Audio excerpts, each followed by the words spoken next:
Dios otorga sabiduría a quien se lo pide y sin reproche. Bienvenido a Visión para Vivir con el pastor Carlos A. Zazueta.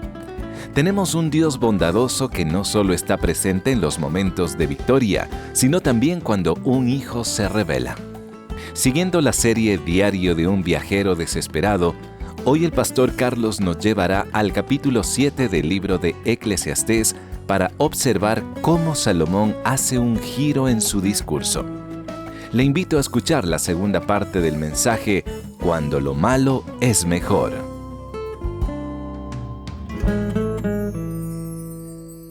Las lecciones que vamos a ver en el libro de Eclesiastés, capítulo 7, versículos del 1 al 14, nos van a estar hablando específicamente acerca de lecciones que los universitarios, profesores, no quieren enseñar.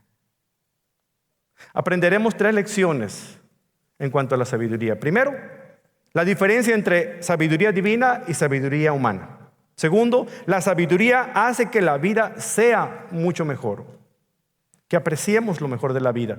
Ahí están los versículos 1 al 10. Tercer lugar, la forma en que la sabiduría nos ayuda a ver la vida con claridad. Versículos 7 al 10. Y finalmente, la sabiduría nos ayuda a tener una perspectiva eterna en vez de una terrenal. Versículos 11 y 14. Dios, hermanos, ha dado al hombre la capacidad de estudiar, de analizar, de clasificar, de desarrollar, de cuestionar, de indagar, de desarrollar algunos recursos físicos aquí en la tierra para el beneficio de la vida física aquí en la tierra. Pero ahí es donde termina la sabiduría humana. A causa del pecado, su mente es totalmente incapaz de poder discernir más allá de la dimensión terrenal, es decir, es difícil que comprenda la dimensión espiritual. El ser humano que no tiene a Dios en su vida, que no tiene a Cristo en su corazón, no tiene poder para cambiar su propio corazón. Ninguna explicación que usted le dé de la Biblia la va a comprender porque simplemente no está abierto a creer que la palabra de Dios es la palabra de Dios. Él considera que eso es un libro de fábulas nada más, sabiduría humana. No puede comprender la manera de cómo resolver el dilema que tiene y prefiere seguir aferrado, entenebrecido en su forma de pensar, que darle la opción al Espíritu Santo que pueda realmente aclarar toda la telaraña que existe en su mente. ¿Y sabe qué? No hay un solo recurso debajo de este sol que pueda ayudar a una persona que no quiere conocer a Dios. El ser humano sin Dios está muerto espiritualmente hablando. Sin embargo, Dios, a través de la experiencia de un hombre llamado Job, en Job 28:28, pudo definir lo que es la sabiduría. Escuche, tome nota de lo que es la sabiduría. El temor del Señor es la verdadera sabiduría. Apartarse del mal es el verdadero entendimiento. ¿Se da cuenta? Este versículo nos dice que la fe salvadora, o sea, el temor a Dios y apartarse del mal, se llevan a cabo en el momento justo en el que uno declara a Jesús como el Señor o el Salvador de su alma. Cuando uno pasa por el proceso de conversión al cristianismo. De manera que usted comienza a ser sabio cuando teme a Dios y confía en Él, arrepintiéndose de sus pecados y pidiendo perdón al Señor. Ahora, mientras que usted tenga solamente sabiduría humana, o para decirlo en otras palabras, como dijo Santiago en su carta de Santiago, cuando sus pensamientos solamente sean terrenales, puramente humanos y hasta demoníacos, usted no podrá conocer a Dios o a la verdadera sabiduría, la sabiduría que viene de lo alto. Sin ese primer paso, la conversión, no existe una relación con Dios, el dador de la sabiduría, y no aprenderá el verdadero entendimiento. Podrá llenar su cabeza de información, pero su vida no pasará por un proceso de transformación. Por otra parte, si usted cree y se arrepiente de sus pecados, recibe el perdón y pone su confianza en Jesucristo como su Salvador, entonces usted va a tener como Padre al Dios, al único sabio Dios, como dice el apóstol Pablo. Su libro de sabiduría, es decir, la Biblia, está abierto para que entonces usted pueda entenderlo, porque el espíritu de sabiduría va a iluminar el libro de sabiduría para que usted adquiera sabiduría de lo alto. ¿Se da cuenta el proceso? Todo comienza con la conversión. Creo que si realmente entendiéramos el agudo contraste que existe en la sabiduría humana con la sabiduría divina, abandonáramos por completo la sabiduría humana y abrazaríamos con gusto la sabiduría que viene de Dios. Pero hoy en día, hermanos, nuestros pensamientos, aún como cristianos, es atacado, es bombardeado por filosofías y metodologías mundanas en un intento para desviarnos de la bendita palabra de Dios, porque en ella se encuentra la sabiduría de Dios. Salomón, a pesar de haber sido el hombre más sabio de la tierra, cuando vemos esta primera parte de su diario en Eclesiastés del 1 al 6, capítulos 1 al 6, lo vemos que aun cuando era un hombre muy sabio, estaba cayendo víctima del pensamiento de su tiempo y estaba mirando las cosas con más escepticismo. Pero hay un cambio que ocurre en este momento, y qué bueno. Salomón llegó a pensar que debido a que la ignorancia es felicidad, es de tontos ser sabio. Él mismo lo expresa en Eclesiastés 1:18 cuando dice: cuanta más sabiduría tengo, mayor es mi desconsuelo. Aumentar el conocimiento solo trae más dolor y aflicción de espíritu. En otras palabras, si no sé, pues soy feliz. Ya tendré momento de enterarme de todo lo demás, entonces me pongo a llorar. La forma de pensar de Salomón nos recuerda el tema de este mensaje. La sabiduría no se encuentra en los pasillos del intelectualismo, sino en el aula de la adversidad. Sin embargo, algo sucedió al comenzar a escribir esta segunda parte con él. Consideró mejor el problema, la situación que estaba viendo, y empieza a incluir a Dios en su forma de pensar, y empieza de alguna otra manera a mirar por encimita del sol, a proyectar una perspectiva distinta más allá del sol, donde comienza a darse cuenta de que no todo es como se ve aquí. Y aquí es donde comenzamos a ver que las palabras sabio y sabiduría aparecen más frecuentemente. Es curioso, miren, Job es conocido por su paciencia, la paciencia de Job. Salomón es conocido por su sabiduría. Sin embargo, en 6 capítulos en el diario personal de él, no se ha hablado mucho de ella hasta ahora. Por eso esta segunda parte del libro merece especial atención y un tono diferente que vamos a comenzar. Ya basta de tanto pesimismo, ahora enfoquémonos en una realidad distinta. Tal vez la razón por la que él ha cambiado su forma de pensar es porque realmente él ha comprendido que Dios está más presente que lo que él pensaba. ¿Cuántas veces algunos de nosotros pensamos que Dios no está presente en nuestras circunstancias simplemente porque no nos concede lo que nosotros queremos? Porque las cosas no salen como nosotros las planeamos. Porque viene un cambio en nuestra vida, ya sea de trabajo, ya sea de salud, ya sea de estado civil, ya sea de lo que sea. Y cuando oramos y pedimos y suplicamos al Señor, las cosas simplemente no salen. Y creemos que Dios está ausente, que está ocupado, que no nos toma en cuenta, que algo. Yo no sé si Salomón llegó a sentirse así, no creo, no lo veo en sus escritos. Pero sí noto un cambio, aún en su escritura, cuando comienza esta nueva etapa. Cuando comenzamos a leer del versículo 1 hasta el 14 en esta primera parte, podemos ver que su escritura ha cambiado porque ahora habla con sabiduría. Es decir, utiliza lo que es la escritura sapiencial, los proverbios, para empezar a hablarnos y decirnos algunas verdades. Pero veamos qué es un proverbio. La palabra proverbio viene del latín proverba, que es en lugar de una palabra. Es decir, da un consejo, en lugar de decir las cosas como son, da un consejo y de alguna manera comparativo para poder entender una realidad más profunda. Un proverbio es una declaración breve, clara, sencilla. ¿Cuántos proverbios conoce usted? Muchísimos, nosotros los latinoamericanos. Perro que ladrón no muerde. No es cierto, ¿verdad? Pero en algunos casos sí. Más vale pájaro hermano que ciento volando. Entendemos, ¿verdad? Pero no siempre es así. Tengan cuidado porque a lo mejor el pájaro puede hacer sus necesidades en su mano. No sabemos. Pero lo que podemos entender es que hay ciertas verdades de sabiduría, pero no son ley. Es simplemente que debemos entender cómo está escrito aquí. Hay 3 tipos de proverbios que aparecen, curiosamente, en un libro que lleva ese nombre, en la Biblia. También muchos de esos proverbios los empezó a compilar Salomón. Es el libro de Proverbios. Y ahí en Proverbios, que son 31, y por cierto a ustedes que comienzan a estudiar la Biblia y a veces preguntan, pues ¿por dónde empiezo? Miren, si usted no sabe dónde empezar, le voy a dar una receta.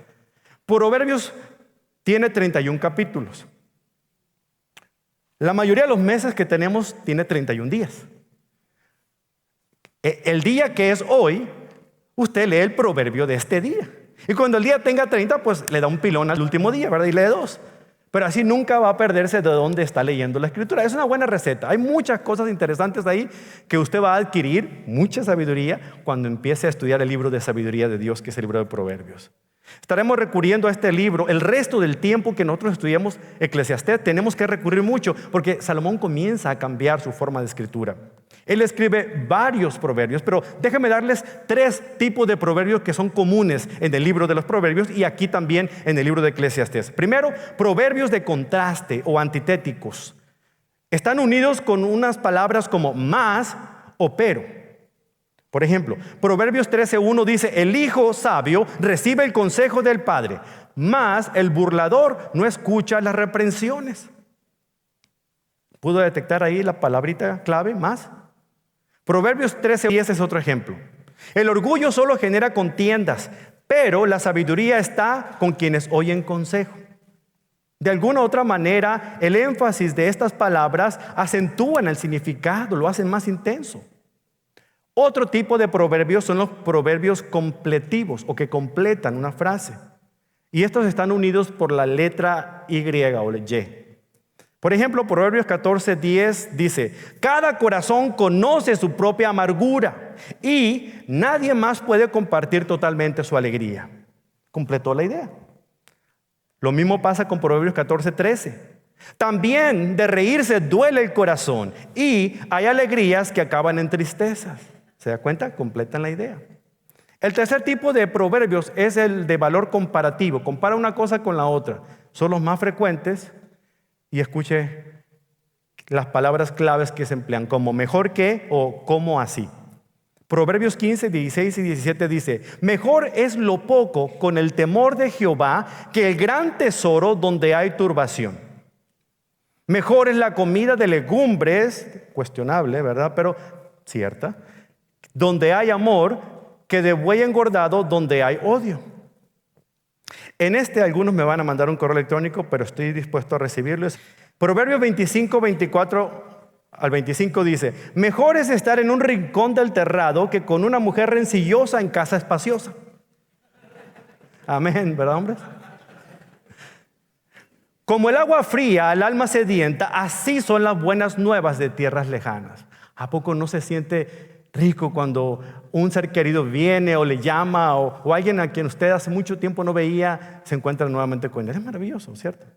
Bueno, es precisamente de este último tipo de proverbios, los proverbios que podemos entender con valor comparativo, que todo el capítulo 7 de Eclesiastés contiene. Lo que está haciendo Salomón aquí en el capítulo 7 está ayudándonos a entender con sabiduría, usando los proverbios, que la sabiduría humana tiene limitaciones, que la sabiduría puede hacer que veamos la vida que nosotros vemos de una manera mejor. Veamos entonces un poquito de estos versículos al inicio del capítulo 7, versículo 1. En este pasaje, Eclesiastés 7, del 1 al 14, vamos a descubrir algunas de las cosas que son como aquellas medicinas que saben rayos, saben mal, pero que son muy buenas para curar un malestar. Así son algunos de los proverbios. Nos está diciendo que hay cosas malas que producen un bien espiritualmente hablando, porque hace una especie de comparación con respecto a lo que es malo, diciéndonos que puede resultar en algo mejor. Lo importante de este pasaje, y ahí haga nota, es poder entender que esta sección, el tema fundamental se encuentra en el último versículo que vamos a ver hoy, que es el versículo 14. Donde Salomón declara que Dios es el autor tanto de la adversidad como de la prosperidad. ¿Se da cuenta? La adversidad, los problemas que vivimos, Dios es el autor. Pero también es el autor de la prosperidad que podemos nosotros gozar. Nos ayuda cuando entendemos esto desde esta perspectiva. Dios mismo mezcla de tal manera las cosas en la vida del hombre que el ser humano con su limitada capacidad no puede saber nada acerca del futuro. Pero para Salomón las ramificaciones de todo esto es que la adversidad podría resultar beneficiosa si somos sabios en cómo reaccionamos. Pero también la prosperidad pudiera ser perjudicial si no somos sabios cómo la utilizamos. Veamos algunas de estas limitaciones de la sabiduría humana. Y no se olvide, la sabiduría no se encuentra en los pasillos del intelectualismo, sino en el aula de la adversidad. Primer proverbio que aparece ahí está en el versículo 1. Vale más una buena reputación que un perfume costoso. Yo diría que esto pudiera traducirse: importa mucho cómo vivimos. El punto de este proverbio es el siguiente: la reputación de una persona es más valiosa y perdurable que el aroma del perfume más caro. Un buen nombre puede trascender más allá de la muerte de un individuo, pero el aroma de un perfume es momentáneo. En otras palabras, el cómo vivimos, hermanos, es más importante que lo que tenemos o lo que no tenemos. Salomón concluye este versículo diciendo: y el día que morimos es mejor que el día que nacemos. ¿Cómo puede ser eso? No está comparando el nacimiento con la muerte. Son dos cosas muy distintas. Él está comparando dos días significativos en la experiencia humana. ¿Se da cuenta? Hay solamente 2 días en nuestra vida en que nuestro nombre es prominente. Cuando nacemos y nos ponen el nombre Carlos. Y cuando nos morimos y en la lápida ponen el nombre Carlos. Y se ponen 2 fechas, cuando nació y cuando murió, divididas con un guión. De ese guión es de lo que está hablando aquí Salomón. De lo que ocurre entre en el día que nacemos y el día en que nosotros dejamos de existir aquí físicamente en la tierra. La vida que vivamos entre esos 2 grandes acontecimientos va a determinar si dicho nombre deja una fina fragancia o un mal olor a nuestra familia o donde vivimos. Se ha dicho que el ser humano recibe 3 nombres. Uno cuando los padres le ponen su nombre, el otro el que le ponen sus amigos, y el tercero el que él mismo adquiere por la fama de cómo vive. ¿Qué nombre tiene usted? En Proverbios 10:7 leemos: tenemos buenos recuerdos de los justos, pero el nombre del perverso se pudre en el olvido. ¿Se da cuenta? Qué poético. Usted ha escuchado de aquella hermosa mujer, María de Betania, famosa porque ungió al Señor Jesucristo con un perfume muy caro, y cuando rompió ese vaso de alabastro, el aroma llenó toda la casa. Jesús dijo unas palabras bien impactantes. Él mencionó que el nombre de esta mujer sería honrado en todo el mundo, y ¿sabe qué? Así ha sido hasta hoy. Pero hay otro nombre también en la historia del Evangelio, un nombre llamado Judas. Él vendió al Señor a sus enemigos y su nombre es generalmente despreciable. ¿Cuántos de sus hijos se llaman Judas? A lo mejor me equivoco. Lo siento, Judas, si me estás escuchando a través de la radio. A pesar de que su nombre en hebreo significa alabanza, ¿se da cuenta? Porque él descendía de la tribu de Judá, la tribu real de Israel. Lamentablemente, al morir Judas, convirtió la reputación de su propio nombre, que era honroso, en deshonra, en algo vergonzoso. Todo como vivió su vida. ¿Y usted?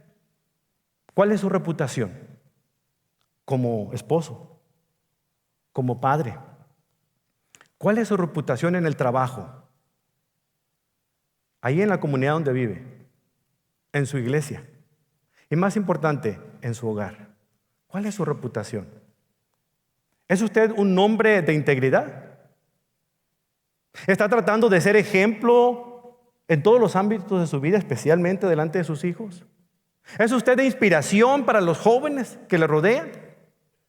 ¿Acaso su nombre significa algo para alguien y no solamente hola, señor Juan, al cobrador que le habla por teléfono porque no ha pagado desde hace un mes?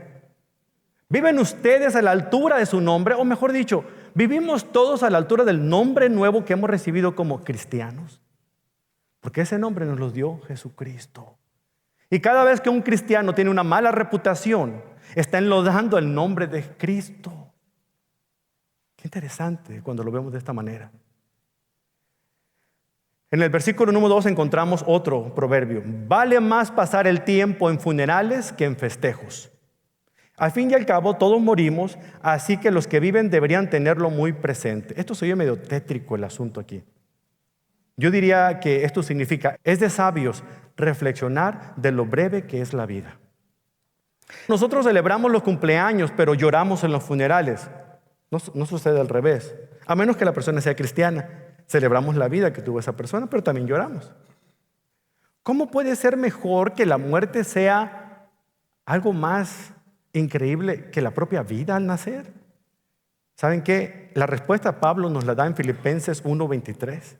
Él lo dijo así: estoy dividido entre dos deseos, quisiera partir y estar con Cristo, lo cual sería mucho mejor para mí. La frase en griego dice mucho más mejor. Pero por el bien de ustedes es mejor que siga viviendo. Lo que está diciendo Pablo es lo mismo que dice Salomón. Si se me concedieran las preferencias, si se me diera la oportunidad de elegir qué quiero hacer ahora que soy cristiano, yo quiero estar con mi Dios, delante de la presencia del Señor, no sufriendo en este valle de lágrimas aquí en la tierra, tratando de vivir la vida, ganarme el pan con el sudor de mi frente y tratar de aguantar a mucha gente que no me quiere. Yo quisiera estar allá, pero por el bien de algunos que me rodean, es necesario que yo esté aquí. De modo que en ese sentido, los días gozosos que le siguen a la muerte para el cristiano son mejores que todos estos días dolorosos que tenemos que vivir en este valle de lágrimas que se llama vida en la tierra. Los dos siguientes proverbios comparativos que se encuentran aquí en el versículo 3 son los siguientes. Dice, es mejor el llanto que la risa, porque la tristeza tiende a pulirnos. ¿Se da cuenta? En otras palabras, es mejor visitar una funeraria que comer en exceso en un banquete. Un paseo de media hora por el cementerio resulta más provechoso que toda una tarde en un cumpleaños. Pero está medio loco este hombre, ¿cómo puede ser eso? Lo que está explicando aquí el proverbista, lo que está explicando Salomón, está hablando específicamente de que la adversidad es el aula donde la sabiduría se va a desarrollar. Y por eso es mejor pasar por situaciones difíciles en la vida, porque entonces adquirimos por experiencia, siempre y cuando reaccionemos de la manera que Dios espera, esa sabiduría que solamente puede surgir en medio de la adversidad. Cuando uno profundiza un poco en la vida, resulta asombroso lo pronto que se deshace aquello que es superficial. Aquello que le dábamos tanto valor en un principio, empieza a cobrar menos valor. Cuando estamos viendo y estamos en la presencia, sobre todo cuando vemos que un ser querido muere o un amigo de nosotros muere, estamos en la funeraria, algo increíble sucede. Miren, yo prefiero predicar en un servicio fúnebre más que en una boda. Sinceramente. No porque tenga algo en contra de las bodas, son hermosas, pero en la boda es raro que esté poniendo atención. Ya todo el mundo está, ¿a qué hora empieza la fiesta? Y los novios, ¿a qué hora nos vamos? En cambio, en el funeral, todo el mundo tiene el tiempo y la atención de escuchar algo porque tiene un féretro ahí enfrente y sabe que esa es la realidad. Porque si hay algo que todos tenemos que estar conscientes, es que la muerte es común para todos los seres humanos. Un pensador dijo, la muerte es el nivelador que a todos nos pone en el mismo tamaño, horizontal. ¿Se dan cuenta?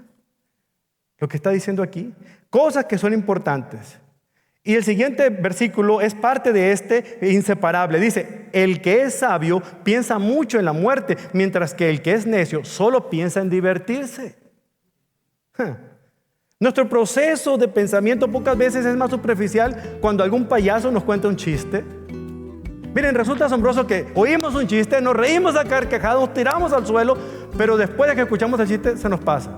Pero cuando estamos frente a un féretro, cuando se nos está hablando de un mensaje fúnebre, esos pensamientos nos quedan por varios días.